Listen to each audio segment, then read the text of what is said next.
पूरी नजर पल पल बदलते घटना चक्र पर है। कल देर रात लोक जनशक्ति पार्टी रामविलास की एक अहम बैठक भी हुई, जिसमें हर परिस्थितियों पर हम लोगों ने चर्चा की।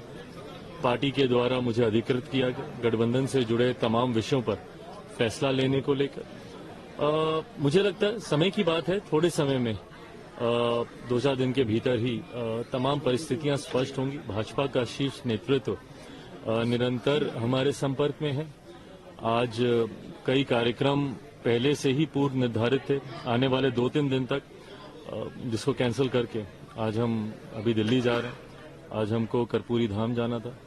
कर्पूरी ठाकुर जी को जो देश का सर्वोच्च सम्मान दिया गया है, जिसका सपना हम लोगों ने बहुत लंबे समय से देखा था, जिसकी मांग लंबे समय से न सिर्फ बिहारवासी बल्कि देशवासी भी करते आए थे, ऐसे में उनकी धरती पर जाकर नमन करने की इच्छा थी। अयोध्या से आया हूं, माता सीता के का आशीर्वाद लेने की भी इच्छा थी। ये तमाम कार्यक्रम आज के लिए निर्धारित थे, बट इनको कैंसिल करके दिल्ली जा रहा हूं। उम्मीद है 2-4 दिनों के भीतर परिस्थिति और स्पष्ट होगी।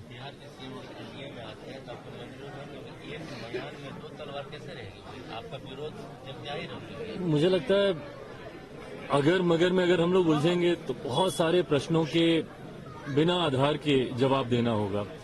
मुझे लगता है just a matter of time, कुछ ही समय में परिस्थिति स्पष्ट हो जाएगी। अगर मगर की परिस्थितियां इससे पूर्व भी कई बार आई हैं, तो अगर सिर्फ हाइपोथेटिकली ही प्रश्नों के जवाब देते रहे तो मुझे नहीं लगता कि उसका कोई आधार बनेगा। एक बार परिस्थिति स्पष्ट हो जाए, मेरा गठबंधन भारतीय जनता पार्टी के साथ है। एनडीए गठबंधन का सबसे बड़ा घटक दल भारतीय जनता पार्टी है। जो भी फैसला होगा वो भाजपा लोजपा आपस में मिलकर लेगी। वक्त सारी परिस्थितियों को स्पष्ट करता रहे। फिलहाल आज जब हम लोग गणतंत्र दिवस और वो भी 75वां, आज से अमृतकाल की शुरुआत भी होती है और इस अमृतकाल के लिए कई लक्ष्य निर्धारित किए गए हैं। उम्मीद ही नहीं, पूरा विश्वास है। जिस तरीके से मौजूदा प्रधानमंत्री आदरणीय नरेंद्र मोदी जी के नेतृत्व में लगभग पिछले 10 सालों से भारत विकास की नई गाथाएं लिखता आया है, इस बात का विश्वास है कि अमृतकाल के लिए जो लक्ष्य तय किए गए हैं, आने वाले 25 सालों में उन लक्ष्यों को पूरा करते हुए जब भारत आजादी की 100वीं वर्षगांठ मना रहा होगा, ऐसे में हम लोग एक विकसित भारत के निर्माण के लक्ष्य को हम लोग पूरा करें, जहां भारत में कोई गरीब ना हो, जहां अमीरी गरीबी का कोई भेद ना हो। इसी दिशा में हम लोग प्रयासरत हैं। इस दिशा में कार्य करने के लिए जरूरी है तमाम ऐसे राज्यों का विकसित होना। जब आप देश के विकास की कल्पना करते हैं तो तमाम ऐसे राज्यों का विकसित होना जो आजादी के 75 साल के बाद अभी भी विकसित राज्य नहीं बन पाए, जिसमें यकीनन हम लोग का बिहार प्रदेश आता है।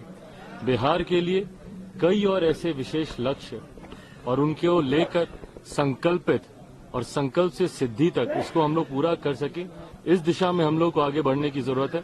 आप सबके माध्यम से बिहार वासियों को, पूरे देशवासियों को गणतंत्र दिवस की ढेर सारी शुभकामनाएं। अगर नीतीश कुमार एनडीए में आते हैं तो क्या आपका ग्रीन सिग्नल उनको है? देखिए, अगर मगर पे तो फिर बहुत सारे सवाल जवाब हो जाएंगे, फिर तो उसका कोई अंत ही नहीं होगा। पर जैसा मैंने कल भी इस बात को मैंने कहा था कि भारतीय जनता पार्टी के शीर्ष नेतृत्व से मेरी बातचीत चल रही है और मुझे लगता है सही समय आने पर तमाम प्रश्नों के जवाब दिए जाएंगे। चिराग जी, आप जा रहे हैं दिल्ली, आज पहुंच रहे हैं? आज मैं दिल्ली जा रहा हूं। आज मैं दिल्ली जा रहा हूं और जैसा मैंने कहा कि भाजपा के शीर्ष नेतृत्व से मेरी बातचीत चल रही है, उसी क्रम को आगे बढ़ाने के सिलसिले में आज वैसे हमको जाना था, कर्पूरी धाम हमको जाना था। जिस तरीके से कर्पूरी ठाकुर जी को देश का सर्वोच्च सम्मान दिया गया है, जो बिहार वासियों की, देशवासियों की, हम लोगों की लंबे समय से मांग थी, उम्मीद थी, वो सपना आज हम लोग का पूरा हुआ है। ऐसे में मैं चाहता था कि उनकी उस पावन धरती पर जाकर उनको मैं नमन करूं। आज कार्यक्रम था वहां का, सीतामढ़ी जाना था। मेरे लिए सौभाग्य की बात है कि अयोध्या से भगवान राम के दर्शन करके आया और मैं हमेशा कहता हूं और मैं मानता हूं कि उतना ही भव्य सीता माता का मंदिर सीतामढ़ी में भी बनना चाहिए।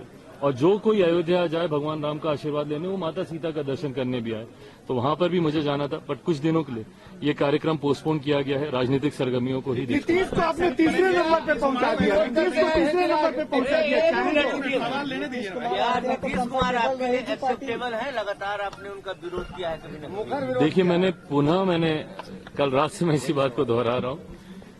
राजनीतिक परिस्थितियों पे लोक जनशक्ति पार्टी रामविलास की नजर पूरी तरीके से बनी हुई है।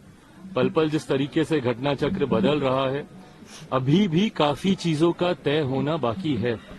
कल भी लोक जनशक्ति पार्टी रामविलास की देर रात तक एक बैठक चली, उसमें भी कई विषयों पर चर्चा हुई। मैं पुनः दोहराता हूं, सही समय आने पर आपके तमाम प्रश्नों के जवाब दिए जाएंगे।